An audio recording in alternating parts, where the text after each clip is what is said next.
والشيطان ربنا خلقه وأعطاله قدرات تلبس.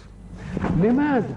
قال لك لأن لو الطاعة كده مسألة رتيبة كده بدون مقاوم ما يبانش حرارة الإيمان ولا حرارة الإقبال على التكليف.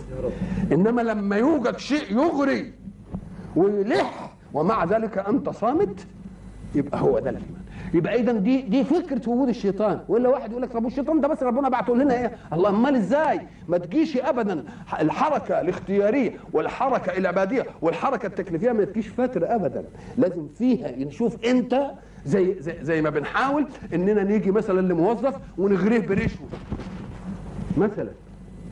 لو ما كناش نغريه بالرشوه يمكن يمشي على الطريقه وخلاص وتنتهي المساله، انما في اغراءات بالرشوه وبعد ذلك يصمد بذمته وبيقينه وبايمانه وبنزاهته، تبقى ايه ادي الكلام. وهو الله يريدنا كذلك، والا فاذا كان الله يريدنا بلا معارض كما مساله سهله ما كانش حد غير ياخذنا منه ابدا. انما اراد الله ان يثبت ان من خلقه من يذهب اليه اختيارا وهو قادر ان لا يذهب،